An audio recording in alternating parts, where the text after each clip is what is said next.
Hi Amy, I'm back and I just thought what I'd do this morning was just sort of go through what I would normally do if he'd been off for, 2 weeks, 3 months, a year, whatever. This is basically what I do. So I just thought I'd show you that so you can get an idea of what he knows. I'm in the round pen now, as you can see. I've just caught him, taken his fly rug off, and I'm tacking him up. So I thought I'd talk you through anything that's relevant while I do that. The other horses have been so naughty. They always do that. Whenever I get one in, all the others stand outside the round pen wanting a turn. And while they're doing that, they empty my wheelbarrow because I still haven't got a tack room up near my round pen yet. So they empty the wheelbarrow bit by bit. And they all stand there and watch what I'm doing with the horse that got chosen. So anyway, this morning it was Tally's turn. They're all pretty excited about that. Now, you see he's wearing two saddle cloths. That's because this saddle wasn't fitted to him. It was actually fitted to this black horse here, who's wider than Tally. One thing to remember with Tally is you want a shaped saddle cloth. If you hold up your normal saddle cloth, just holding it, half folded over like you would, quite often they're not shaped, like wither shaped, so they don't go up where the wither goes. He needs something that goes up, otherwise it's going to rub his skin. So I've got a shaped saddle cloth underneath, a white one, and then on top of that I've got a half sheepskin pad, simply because this saddle has not been fitted to this horse, so it's a little bit too wide, and the half sheepskin pad makes it a bit narrower, and then it fits him quite nicely. I'm going to long rein him first because he hasn't been ridden for a while. I'm just getting spiders off the... I hate spiders. Spiders off the stirrups because they've been sitting in the yard. And so I just use a little a little, what do you call those things? A bungee rope to tie the stirrups together. You can also use a bit of baling twine.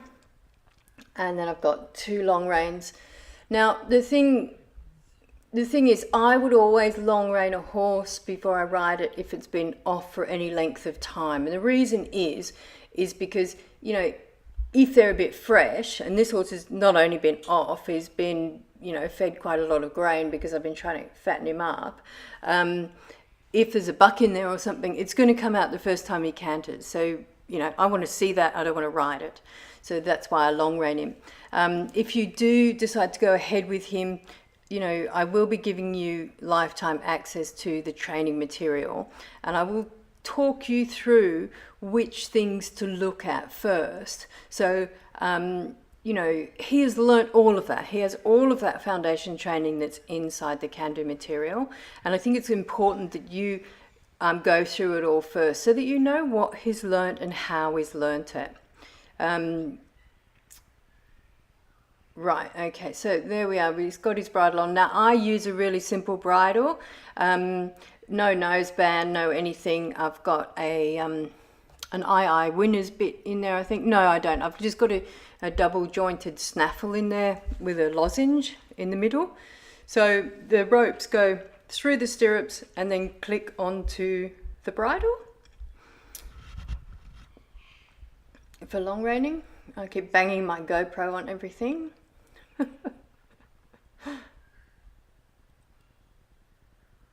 You can see on his ear, just on his ear there, poor little baby, those bloody sandflies have got him already. Now, usually I would cover him in fly spray at this stage, and I completely forgot. So you'll see when we go out, when I'm long reining him, you'll see the sandflies landing on his rump and stuff. He's very good about it. The little buggers do bite. He hasn't been too badly attacked when I was away, which I'm really pleased about. So hopefully they're not too bad yet. I think they'll be coming out soon, though. Oh, it's raring to go, as you can see. And I just picked his feet out actually, but I wasn't pointing the GoPro in the right place to see that, so I didn't bother including it. But I've got to get onto my farrier to come next week. I had a farrier before and he got kicked in the head by somebody else's horse, not mine, I hasten to add. But poor fellow, gosh, he got kicked in the face and he's been in hospital for a while. He was supposed to be coming a couple of weeks before I left. But anyway, I've got this really good one called Ruth, and it's nice to actually have a female farrier. I was really pleased to find her. So she'll come next week. Anyway, so this is what I do. Basically, if I haven't ridden for a while, you can see his tail swishing. He's finding those flies already, or those flies are finding him already. I keep flicking the whip at his rump to try and get them off for him. He's got a good stop. He does like to stop or slow down. He thinks that's very good. Now, if you've got a round pen, you know, it's just easier for the horse to long rein them in the round pen. It's easier for you because you don't have to worry about directional control. I teach it in here. I'm only doing it in here because it's quite simple. But what I use long reining a lot, and I think it's really useful for a horse that's new to you or a horse that's been off. Now, the reason is because the horse is basically doing everything that it would do under saddle, but you're not on it. So, you know, from your point of view with this horse, you can get a real feel of how he goes, a real feel of how he stops, his transitions. You know, all his transitions are really off voice. So when you kiss at him, he'll canter. He knows that cue. And so it's important that you have all these things established before you get on, so you know what to expect and the horse knows what to expect when you get on. Because, you know, he'll do anything for me, but that's because he understands my cues. He'll be more than happy to do it for you, but your cues are going to be slightly different from my cues. And so that's why I think it's important that you go through the training material and understand what he's learnt and how he's learnt it. Because when you get up and you're sitting on him and you ask him for softness in the bridle and for a nice dressage frame, for example, you want to know when to release. You want to know what he understands. If you pick up pressure on this horse's bridle, you need to change something and then release it. You know, so you can see his frame here. He's got a nice soft frame. He's relaxed. You know, this is pretty much how we want him to go. I'm not pushing him. I don't need him to be overexcited. I think it's 7 o'clock in the morning or 8, maybe 7:30 in the morning.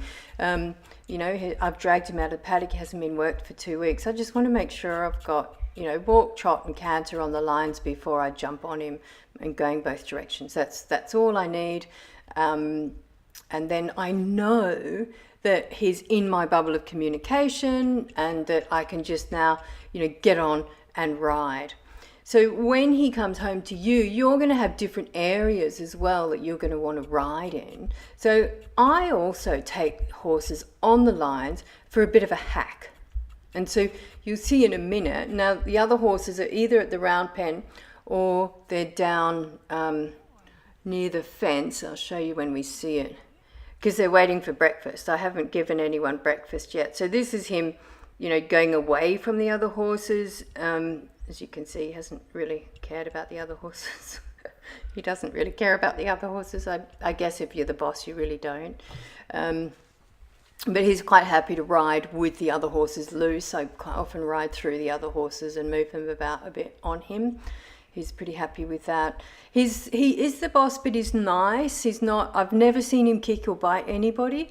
But all he needs to do is he puts his ears back and they go. So he must have, at some stage, he must have told them off quite seriously. I never witnessed that. But now they all know he's the boss, and you know, they give him a wide berth. He gets fed first, and he never has to move anybody. He just waits for his, and if he approaches somebody else's bucket, they just leave. So now I'm just taking him down into the paddock. So he's leaving his friends behind. I'm wiping the flies off his ass. I really should have put the spray on him before I left. But anyway, it's good to see how he reacts to that, which he doesn't. We'll just come down into the open here and we'll have a bit of a trot about.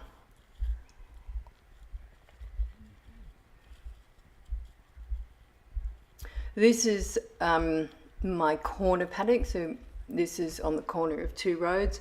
Across the road there's a caravan park.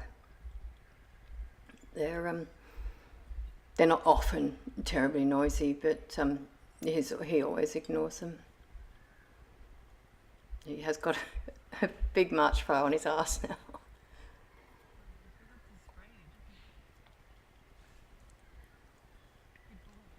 So just all I wanted you to see here is, we've got the same horse inside the round pen or outside in the field. It's the same thing. And the reason it's the same is because he's inside my bubble of communication. And that's why it's important that you go to the training and learn what that bubble of communication is all about. It doesn't matter where you take him. If you take him to a show, for example, and we were talking the other day about, how he responds to loud noises and things like that. He's absolutely fine. But if you get to somewhere where you're worried, all you need to do is do some groundwork, like some give to the bit would do. You don't have to have him on the long reins. If you can have him on the long reins, that's great, do that. You can't always do that. And so just some bridle work will be fine. Give to the bit and shoulder control will mean that, you can get his attention and communicate with him. So, it's pressure release. And what this horse needs to know, or any horse needs to know, is that, when I pick up pressure, you need to move something and I will release it. And that starts to build this safe bubble of communication between you and the horse. And you can then take that bubble anywhere.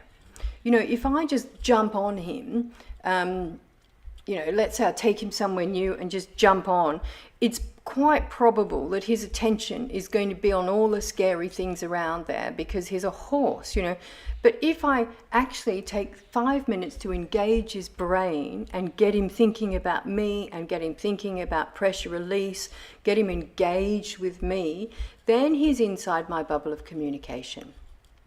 Then I can safely take him wherever I want. So that bubble goes with me and him. So whether I'm riding or whether I'm long reining, and it's actually more difficult to keep the bubble when you're long reining because you're further away from the horse and your give is not as it's not as good because you've got the length of the rein. So if I give that rein to him, he doesn't get a complete release of pressure. He gets most of a release of pressure, but not complete.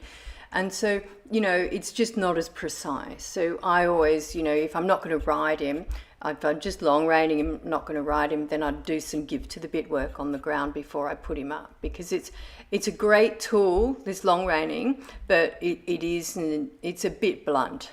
It's good, but it's a bit blunt. So really, give to the bit just on the ground, walking next to the horse is much better. So if you get to an event, do 5 minutes of that, then get on, and you've already got him in your bubble of communication. He's already round and he's soft and he's, focused on you and what you're asking him to do rather than everything else going on around him. So as you can see, we're coming back to those naughty horses that haven't yet tipped over my wheelbarrow. And they're going to in a minute.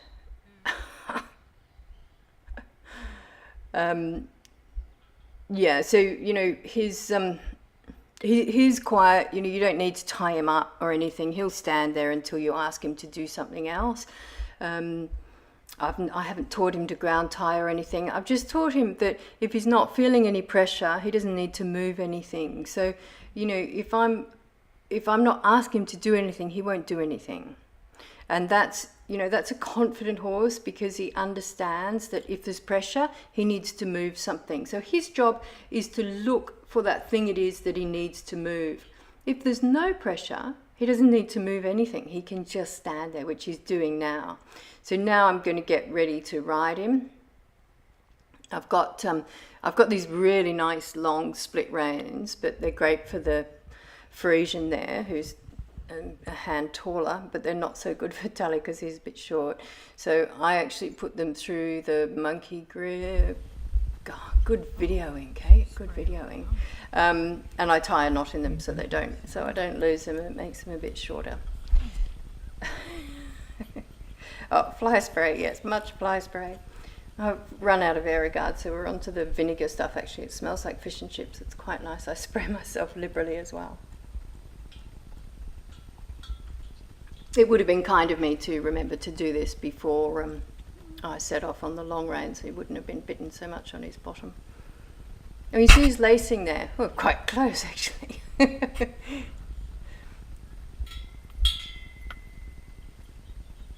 Yeah, sorry, he's a bit grubby. He wears a insect sheet, and that doesn't actually protect him from the sun or the dust. So he is a bit grubby. I showered him after this.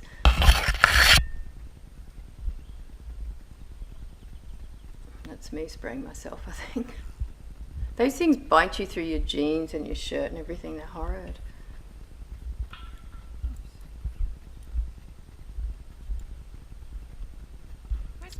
Okay, now he has, of course, been taught hips to the fence. I don't get on any horse from the ground. I just feel it's so much nicer for the horse if you can mount from a block. I just basically step on. So if you are going to be mounting him from the ground, then you need to teach him that. I can do that for you if you like. I would rather not. I think your daughter will be fine doing that because she probably weighs half of what I weigh. I just think it's not very good for their back, so I always try and step on either from the fence. He'll move his hips over to anything you stand on, basically. So I've got that mounting block there now, but I used to always just get on him from the fence. And he'll stand, as you see now, he's just standing quietly, waiting until I ask him to do something while I check my camera.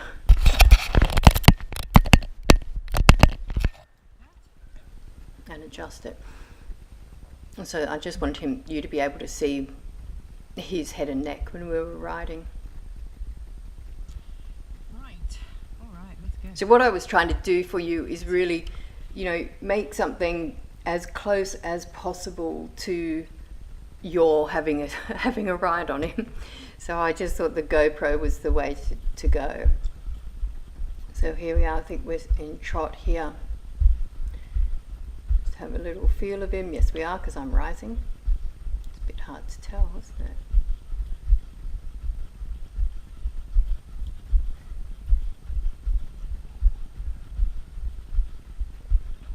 Turn him into the middle and go round to the left.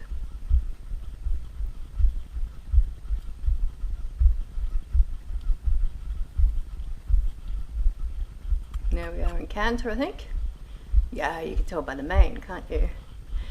And big loose rein. It is still in frame, it's still soft in the bridle. We've got brakes, we've got whatever we need. That's all checked out, so we'll take him out. Terrible. Jazzy! That Jazzy's naughty, isn't he? That Jazzy's naughty. Now this is basically one of 3 paddocks that they live in. They get fed down there directly in front of him, way down near the shed there. But these guys are all just hanging out here because they're such nosy things. Look, they've tipped over my wheelbarrow. Now they're busy picking everything up and tossing it about. So naughty. Your little rug's undone. Yeah. You're a bit naughty, you are. That's little Dodds. Jazzy. You're a bit naughty too. Naughty Jazzy. Yeah. And that's Romeo. And then there's the little baby. Hey, little baby. The little yearling. He's not sure where to go. Come on. See Tally coming towards him, you better leave. I think that's the general rule with the yearling. Just get out of the way. So here we are, I think we're trotting around here. I'm going to go do a bit of exploring about. Now, this is basically what I have as my arena. There's a few sort of railway sleepers around. It's this semi-mown area. Not that they really care. I just ride through the paddocks mostly. I decided that I really didn't want to take horses in for training anymore, so I'm just not going to do that anymore. So I thought, well, if I don't build any facilities, then I won't be able to. So this is just, he's gone to from a proper sort of training facility with stabling and neat arenas and round pens and all of that sort of thing, to a bush pony, which is much more fun here. Now we are in canter. Are you getting the feel of that? You're sort of riding that canter with us. He has got a lovely canter. Canter is sort of his pace, really. He's really comfortable. His trot's actually really comfortable too. It's very nice to do sitting trot too. He's really happy to jog as well. Like because of the Acres in him, Acres' destiny is his grandfather, and Acres was really pretty much all quarter horse, but he was registered as a stock horse, and so that gives him quite a lot of quarter horse in him, which I think is really nice. I think that accounts for, you know, a lot of his sensible, quiet temperament as well. You know, he's perfectly happy, as you see right here. He'll stand until you ask him to do something else. So pick up the rein, ask him to go, and he goes. But if you drop the rein on his neck and don't ask him to do anything, he won't do anything. So I think now I decide to take him down into the paddock. I can't remember where I went, quite honestly, but it was a whole hour ago. Memory like a sieve. No, I'll ride him around a bit in here again. We're doing the canter to the other side. And this again, you know, it's just a get on and ride, see how he goes thing, when I'm not trying to do anything terribly impressive. I just want you to see that he's soft in the bridle, is obedient to the cues. That's his natural frame. He's also very happy to go around on a loose rein. If you want to, you know, want him to stick his nose out, he's quite happy to do that as well. He, like all horses, is a fabulous pattern learner. And so if you're going to do pony club with him and do sporting, my advice would be to teach him those patterns, like for the bending and the flag race and the barrel race, teach him the patterns in walk, and then go to trot, and then go to canter, because it's the pattern that's important. So he's not done that before, so he's not going to have any of that sort of anticipation that you get with a lot of those pony club horses that get so stirred up before the beginning of the bending and stuff.